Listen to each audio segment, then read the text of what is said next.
Praise lord. ఈరోజు దావీదు కీర్తన 28వ అధ్యాయం మొదటి వచనం నుంచి చివరి వచనం వరకు చదువుకుందామండి. యెహోవా, నేను నీకు మొరపెట్టుచున్నాను, నా ఆశ్రయదుర్గమా, మౌనంగా నుండక నా మనవి ఆలకింపుము. నీవు మౌనంగా నుండిన ఎడల నేను సమాధిలోనికి దిగువారి వలె అగుదును. నేను నీకు మొరపెట్టినప్పుడు, నీ పరిశుద్ధ ఆలయం వైపునకు నా చేతులు ఎత్తినప్పుడు నా విజ్ఞాపన ధ్వని ఆలకింపుము. భక్తిహీనులను, పాపము చేయువారిని నీవు లాగివేయనట్టు నన్ను లాగివేయకుము. వారు దుష్టాలోచన హృదయంలో నుంచుకొని తమ పొరుగు వారితో సమాధానంగా మాట్లాడుదురు.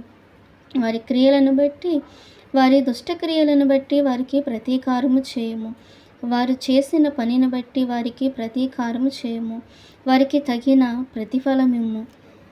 యెహోవా కార్యములను వారు లక్ష్యపెట్టరు, ఆయన హస్తకృత్యములను వారు లక్ష్యపెట్టరు. కావున ఆయన వారిని వృద్ధిపరచక నిర్మూలము చేయును. యెహోవా నా విజ్ఞాపన ధ్వని ఆలకించి ఉన్నాడు. ఆయనకు స్తోత్రము కలుగునుగాక. యెహోవా నా ఆశ్రయము, నా కేడము, నా హృదయము ఆయన యందు నమ్మిక ఉంచెను గనుక నాకు సహాయము కలిగెను. కావున నా హృదయము ప్రహర్షించుచున్నది.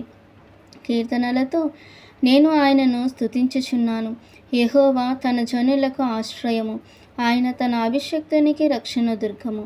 నీ జనులను రక్షింపుము, నీ స్వాస్థ్యమును ఆశీర్వదింపుము. వారికి కాపరివై నిత్యము వారిని ఉద్ధరింపుము. అలాగే 29వ దావీదు కీర్తన కూడా మొదటి వచనం నుంచి చివరి వచనం వరకు చదువుకుందామండి. దైవపుత్రులారా, యెహోవాకు ఆరోపించుడి, ప్రభావ మహాత్మ్యములను యెహోవాకు ఆరోపించుడి. యెహోవా నామమునకు చెందవలసిన ప్రభావమును ఆయనకు ఆరోపించుడి. ప్రతిష్ఠితములగు ఆభరణములను ధరించుకొని ఆయన ఎదుట సాగిలపడుడి. యెహోవా స్వరము జనముల మీద వినబడుచున్నది.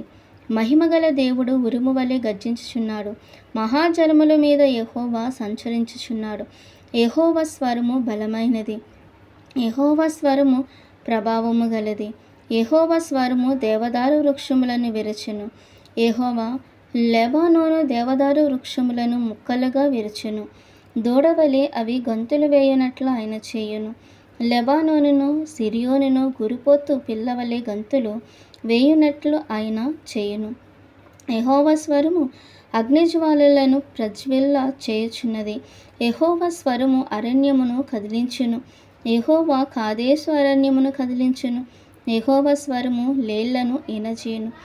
అది ఆకులు రాల్చెను. ఆయన ఆలయంలో నున్నవన్నీ ఆయనకే ప్రభావములు అనుచున్నవి. యెహోవా ప్రళయ జలము మీద ఆసీనుడైన.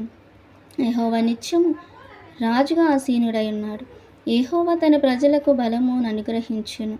యెహోవా తన ప్రజలకు సమాధానం కలుగజేసి వారిని ఆశీర్వదించెను. దేవుడిచ్చిన వాక్యం దీవించునుగాక. ఆమేన్.